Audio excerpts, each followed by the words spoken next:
Hola mi gente, ¿cómo están? Bienvenidos una vez más a Intimidad. Espero que te encuentres bien y me acompañes con tu Biblia a estudiar el versículo del día, el cual se encuentra en el Evangelio de Lucas, capítulo 6, versículo 45, y dice lo siguiente: El hombre bueno del buen tesoro de su corazón saca lo bueno, y el hombre malo del mal tesoro de su corazón saca lo malo, porque de la abundancia del corazón habla la boca. Y esta última frase, de la abundancia del corazón habla la boca, es una frase se puede decir bastante conocida en el argot popular, y fue pronunciada por mi Señor Jesucristo para mi sorpresa cuando pues yo vine al Señor y me di cuenta de ello.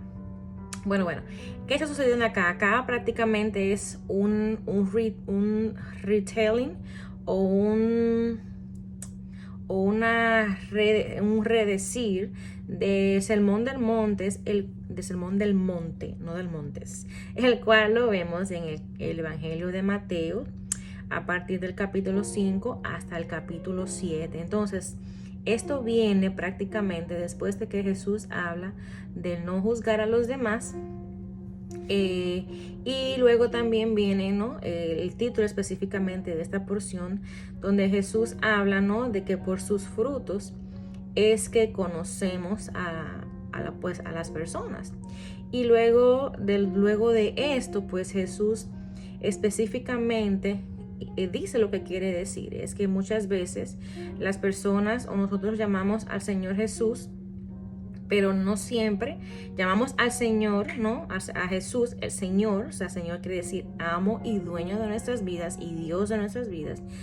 Más sin embargo, no todos los que nos llamamos discípulos del Señor siempre hacemos lo que Jesús nos insta a hacer, pues en su palabra. Y luego de esto Jesús habla de lo que es el construir, no, la fe en dos fundamentos, uno sobre la roca y uno sobre la arena. Pues es que la palabra nos insta en todo tiempo a no solamente ser oidores de la palabra, sino también hacedores de la palabra. Entonces, en este plano hay varios versículos que hablan de esto, ¿no?, del tesoro, ¿no?, del fruto que damos al caminar con el Señor. Habla en varios capítulos o en varios versículos, los cuales los quiero mencionar. Lo menciona, como ya lo dije, en Mateo, específicamente en Mateo 7, del 11 al 15. También lo habla en Mateo 15, 18, en Mateo 12, 33. También se menciona de eso de los frutos en el capítulo 25, en el versículo 21, en el 19, el 17, en varios capítulos. Pero yo quisiera quizás adentrarme en esto, pero no quiero abundar mucho porque realmente el tema es bastante extenso y puedo hablar muchísimas cosas sobre el mismo. Entonces, como siempre vamos a desglosar nuestras palabras claves, la cual es la palabra bueno, ¿no?, la palabra que el Señor Jesús usó para dar a conocer qué quiso decir con la palabra bueno. Se usó la palabra en el griego agathos, y significa que es una persona de buena constitución o de buena naturaleza, útil, saludable, bueno, agradable, excelente, distinguido, recto y honorable. También me pareció bastante interesante que también se describe a alguien que es alegre y feliz. Y ahora me viene a la mente, ¿no?, que es esta palabra que Jesús habla de lo que son las bienaventuranzas.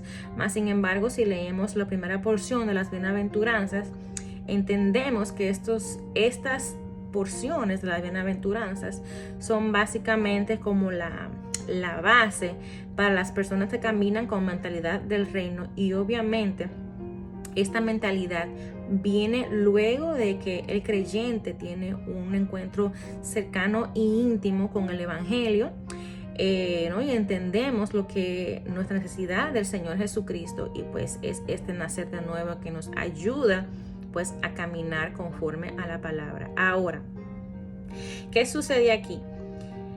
Señor Jesús está hablando de alguien bueno. Entonces yo me puse a meditar por la palabra, porque la palabra se interpreta con la palabra. Yo dije, pero bueno, la palabra dice que no hay justo, bueno, específicamente eso es en Romanos, que no hay justo, obviamente citando otros versículos del Antiguo Testamento, como ese era, es más, lo voy a buscar.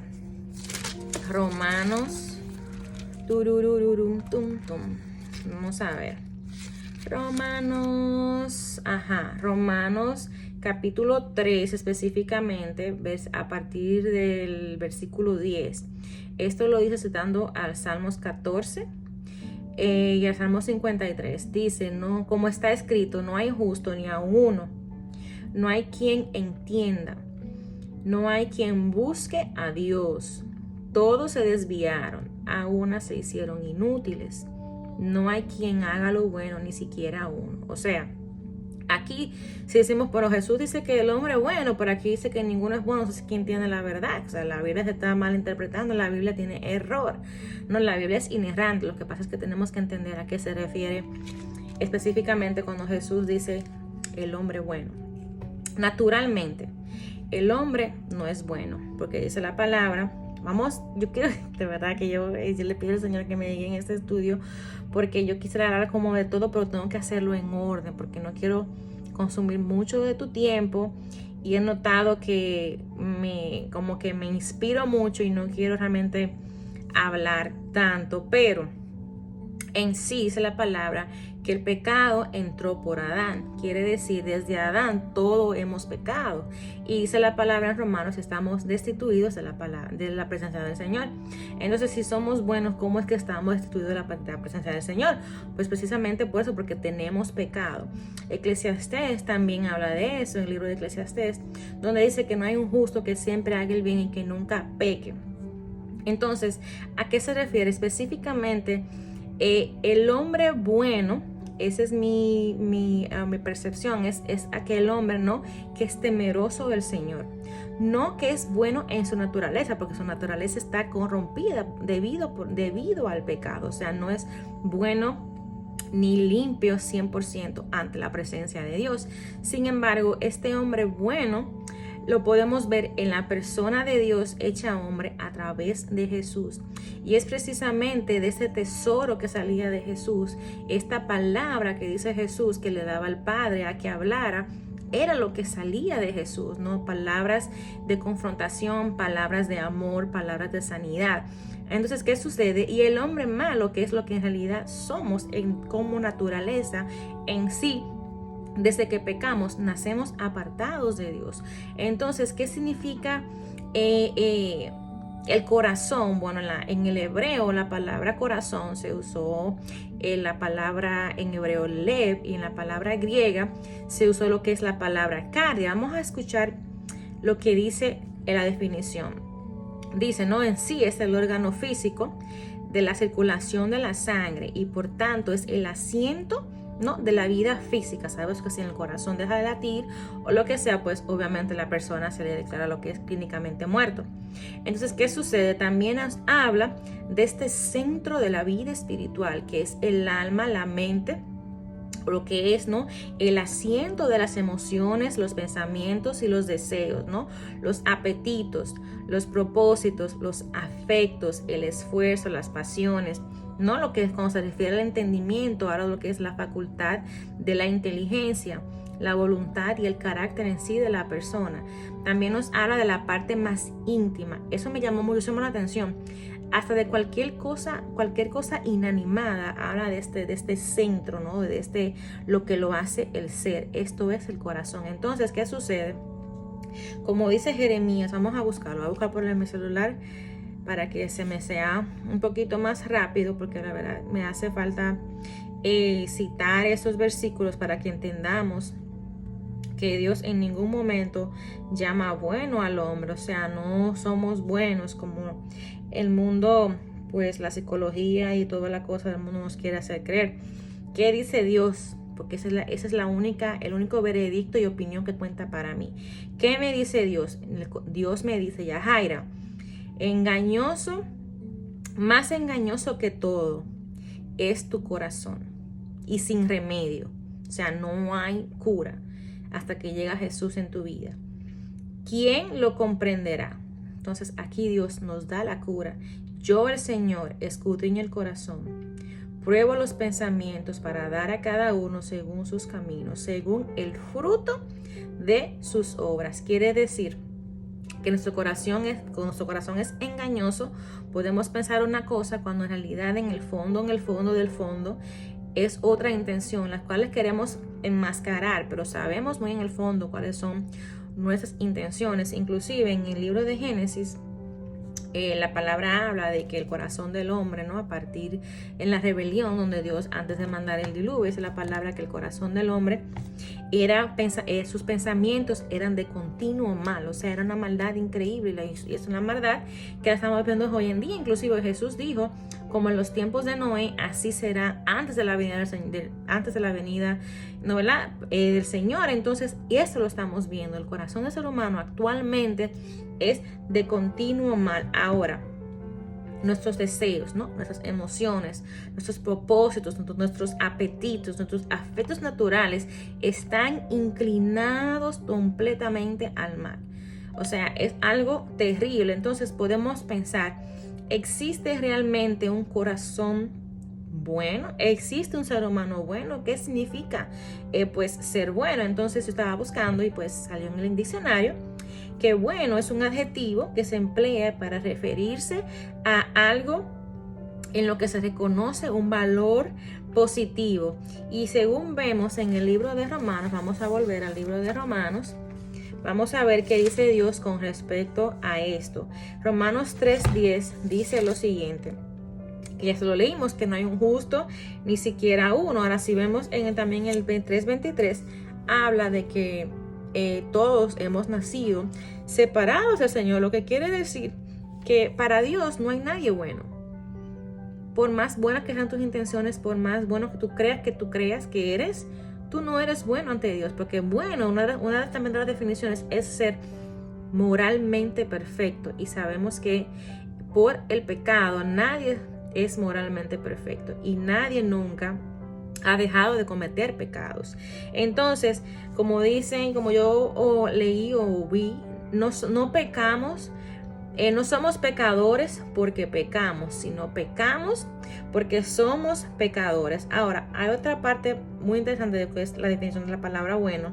Dice que es una persona que actúa conforme a lo que está bien, lo que está correcto, o que tiene una inclinación natural para hacer el bien. Y como leímos en Jeremías, nuestro corazón no está inclinado a hacer el bien, está inclinado continuamente a pensar el mal, a hacer el mal y actuar en el pecado. O sea, no le huimos a hacer lo malo, sino que lo abrazamos como parte de nuestro ser. Pues es que Jesús dice, y el hombre malo, o sea, el hombre malo, del mal tesoro de su corazón, ¿no, verdad? Saca lo malo, porque de la abundancia del corazón habla la boca. O sea, es lo que está en mí lo que se manifiesta, lo que sale. Obviamente también Jesús usó esta palabra de la abundancia del corazón, que por sus frutos lo conoceréis. También se refiere en una parte del evangelio a lo que son los falsos profetas, los falsos maestros que vienen vestidos a ustedes como ovejas, pero por dentro están llenos de rapacidad. También en ese sentido el Señor Jesús lo habla en cuanto a las enseñanzas de los maestros, de los fariseos en este tiempo, que enseñaban como doctrinas mandamientos del hombre, cuando Dios en ningún momento fue la intención pues el manifestarlo como tal. Entonces vemos como Dios va acomodando todo, ¿no? Eso piensan ustedes. Inclusive hubo una ocasión donde el Señor Jesús se encontró con un fariseo, si no mal recuerdo, y esta persona le llamó maestro bueno, y Jesús lo confrontó diciéndole, no hay nadie bueno, nada más Dios es bueno. Número uno, esta persona se estaba acercando a Jesús, viendo a Jesús como humano. O sea, ya en su mente él entendía que por él ser maestro, él era bueno. Y si tenía este conocimiento de Jesús, o este entendimiento de Jesús, de que Jesús era bueno, pues también lo pensaba de él. Y también lo pensaba quizás de otros rabís, de los cuales él había adquirido pues enseñanza o conocimiento. Entonces Jesús automáticamente le paró y dijo, no hay ningún ser humano bueno, ningún ser humano es bueno. El único bueno es Dios. Entonces el único bueno es Dios una representación de la humanidad que Dios hubiese querido desear, porque dice la palabra que Jesús es el segundo Adán, pero no porque es el segundo creación, porque Jesús en ningún momento fue creado, porque Jesús creó a Adán. Entonces Jesús es el modelo que Dios quiere para nosotros como humanos, y obviamente en esta naturaleza pecaminosa no lo vamos a alcanzar, sino que cuando muramos seremos revestidos de la gloria de Cristo. Entonces acá vamos viendo cómo la Biblia va tumbando todas esas teorías humanas que nos quieren hacer ver que somos personas buenas cuando en realidad no lo somos. Entonces, si vamos a ver lo que dice también Romanos 7, señores, es terrible. La verdad que la palabra de Dios nos confronta, y para mí es una vara que me disciplina y que me orienta y que me hace ver realmente la realidad de quién yo soy. Pero al mismo tiempo me conforta el saber de que yo tengo un Salvador que murió por mí y murió por cada una de esos pecados perversos que habitan en mi mente muchas veces, y también de los cuales yo fui pues expuesta y tomé parte. Entonces Romanos 7:15 nos habla de lo siguiente, nos habla que porque habla específicamente de esta lucha interna que tenemos con el pecado ahora que estamos en Cristo, porque tenemos que saber que antes de venir a Cristo estábamos muertos, es la palabra, en pecados y delitos. Ahora, esta es la batalla interna con el Espíritu Santo que el creyente tiene en Cristo. Dice, porque lo que hago no lo entiendo, pues no hago lo que quiero, sino lo que aborrezco, esto hago. Entonces, si lo que no quiero, esto hago, apruebo de que la ley de Dios, la palabra del Señor, los preceptos del Señor son buenos, de manera que ya no soy quien hace aquello, sino el pecado que mora en mí. Y yo sé que en mí, esto es en mi carne, no mora el bien, porque el querer el bien está en mí, pero no el hacerlo. Acá está hablando un hombre que era fariseo de fariseos, un hombre que entendía que él llevaba la ley, mi amor, de cabo a rabo, y al venir al Mesías, al venir a Jesucristo, se dio cuenta de que él estaba muy lejos de alcanzar esa perfección y esa bondad que aún hoy en día algunos religiosos esperan alcanzar, que es la benevolencia y el favor de Dios a través de su bondad y a través de sus obras. Y aquí una persona judía de judíos, dice él, se dio cuenta de que su obra más excelente era trapo de inmundicia ante la presencia y la excelencia y obra redentora de Jesucristo. Entonces acá vemos que pecamos no porque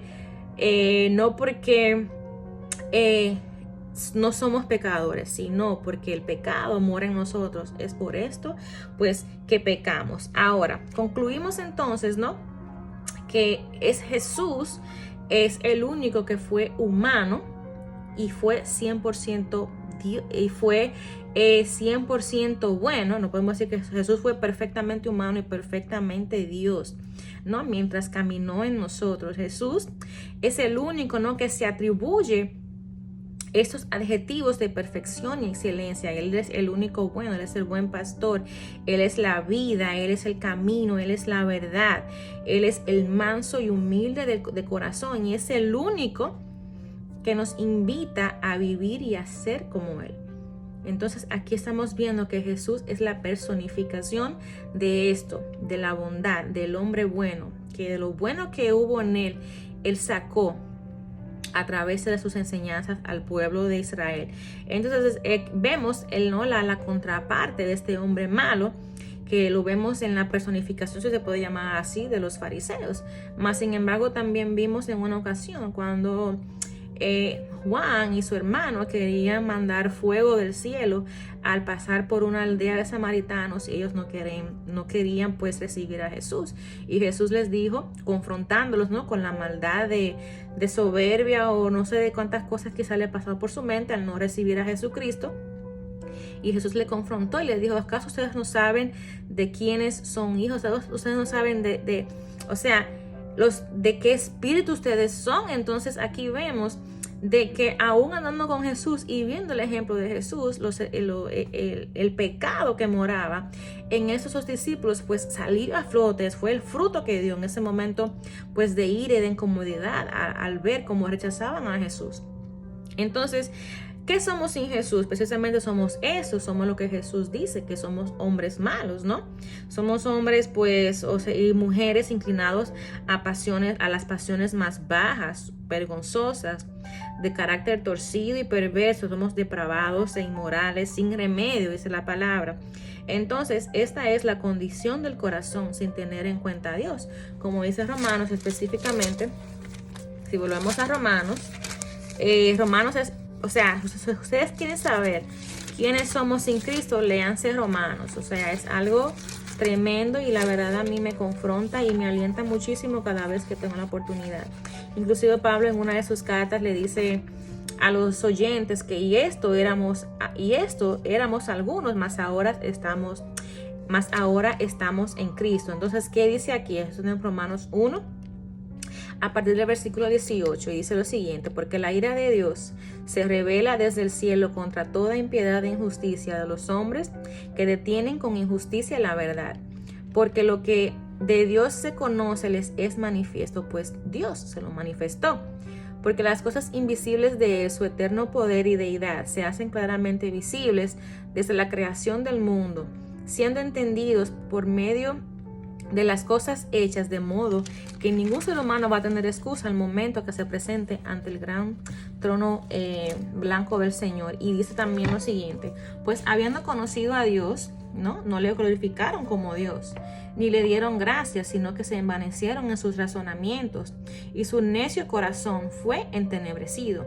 Profesando ser sabios, se hicieron necios y cambiaron la gloria de Dios incorruptible en semejanza de la imagen de hombre corruptible, de aves, de cuadrúpedos y de reptiles, por lo cual también Dios los entregó a la inmundicia. Vemos cómo el pecado, cuando se manifiesta, produce en nosotros la muerte, y es esta misma muerte que Dios la utiliza como juicio por culpa del pecado. Vemos como el ser humano rechaza a Dios, y como el ser humano rechaza a Dios, pues Dios lo entrega al pecado como una manera, ¿no?, de juicio. Y también dice aquí, Dios los entregó, ¿no?, a inmundicia en las concupiscencias de sus corazones. Como lo vimos en la definición, las concupiscencias no son nada más que las pasiones, las cosas por las cuales el ser humano naturalmente se inclina. O sea, Dios las entregó. Tú quieres ser pervertido, tú quieres ser un morboso, tú quieres ser un desprevado, tú quieres ser, bueno, pues dale para allá, pero nos veremos.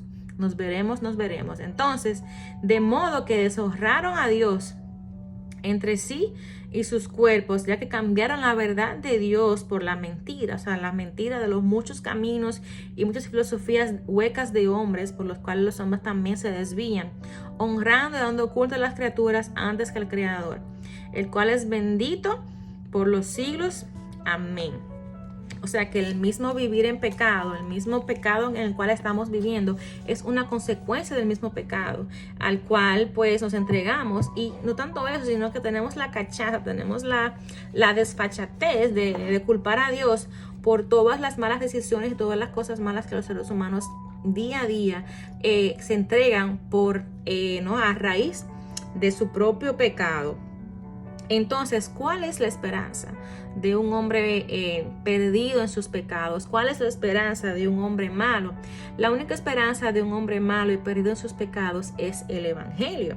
Entonces, ¿quiénes somos? Una vez una persona viene a Cristo, ¿quién es esta persona en Cristo? Pues, número uno, empezamos a dar frutos, pero no frutos que perecen para condenación, sino frutos que florecen, ¿no?, para vida eterna. Inclusive, hemos hablado de eso, de los frutos de la carne y de los frutos del Espíritu. Léanse a Gálatas 5, a partir del versículo 19 hasta el 22 o 23, si no tengo mal ahora en mi mente. Entonces seguimos, somos pecadores, pero lavados en su sangre y por su sangre, a través de su sangre, pues podemos ser llamados justos, hemos sido justificados, la justicia de Cristo, pues ahora nos reviste y podemos empezar a caminar conforme a lo que Dios le agrada en Cristo Jesús. No yo, Yajaira, yo ahora estoy aquí, yo soy la más que no. Es todo lo que hago, lo hago en Cristo. Entonces somos nuevas criaturas, es la palabra. Aquí todas las cosas son hechas nuevas. Dios ha tenido que crear una nueva criatura conforme al Espíritu. O sea, el Espíritu que ha hecho de mí, gracias a la obra redentora de Jesucristo, una nueva criatura. Tenemos un nuevo corazón y una nueva mente, ahora inclinados a las cosas que agradan a Dios y no necesariamente a las cosas que agradan en la carne, porque esa es la palabra. Sabemos que si vivimos por la carne, ciertamente moriremos. Entonces también estamos siendo renovados a la imagen de Jesucristo. Somos transformados por medio de la ley de la palabra. Se nos ha otorgado una nueva ciudadanía y ahora también en Cristo. Lo bueno que hacemos es la única manera que es aceptado por Dios, y tenemos, gracias a Jesucristo y su sacrificio, la misma presencia de Dios, el Espíritu Santo, morando en nosotros. Venimos a ser templo del Espíritu de Dios, y es a través de este Espíritu que podemos empezar a dar buenos frutos. Inclusive también Jesús habla de esto en lo que es cuando Jesús menciona lo que contamina al hombre. Entonces no es lo que come, no sé si lo que contamina al hombre, sino lo que entra en el corazón del hombre. Esto es, déjame leérselo. Ya estamos terminando, pero ya me pasé, pero ni modo, ¿qué voy a hacer conmigo? Entonces, vamos a buscarlo aquí. Ok, si lo leemos, está en Mateo, a partir del versículo 15, dice: oíd y entended, no es lo que entra en la boca lo que contamina al hombre, sino lo que sale de la boca. Esto es lo que contamina al hombre. Sabemos que de nosotros no sale nada bueno. Entonces, acercándose a sus discípulos, le dijeron: ¿sabes que los fariseos se escandalizaron cuando oyeron tus palabras? Pero él contestó: toda planta, aquí Dios nos compara con una planta, con un árbol, que es precisamente lo que habla Jesús, que mi Padre Celestial no haya plantado será desarraigada.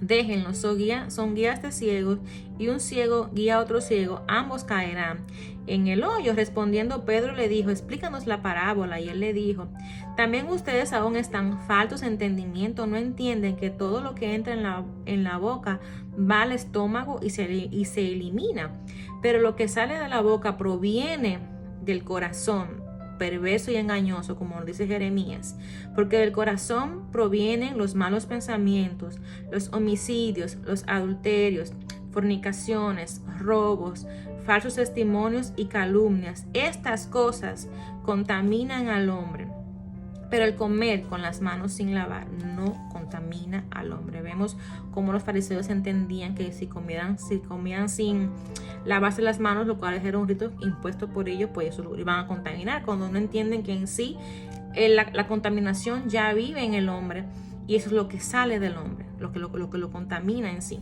que es el pecado. Entonces, ¿cómo podemos lavarnos? No las manos, ¿cómo podemos ni lavar la conciencia? ¿Cómo podemos lavarnos completamente del pecado que nos asedia? Solamente la sangre de Cristo nos puede lavar de todo pecado y justificarnos ante Dios Padre, y así tener una relación viva, orgánica y sincera y honesta con Él, porque le soy sincera que yo, cada vez que en mi pensamiento me viene algo pecaminoso, un sueño pecaminoso, lo que sea, vengo y le digo: Señor, mira, Señor, esto pasó. Él lo sabe, pero se lo digo de una manera de confesión y de una manera, como dice la palabra, confesados para que nos limpiemos. Y yo sí creo 100% en la confesión a Dios de mis pecados, para que Él me continúe lavando. Como ese primero de Juan, si decimos que no hemos pecado, lo hacemos a Él mentiroso, y la verdad no está en nosotros. Mas si confesamos nuestros pecados, Él es fiel y justo para perdonarnos de nuestros pecados y limpiarnos de toda maldad. Así que yo sin más me voy a despedir. Nos vemos en la próxima. Chaito, y que Dios me los bendiga siempre.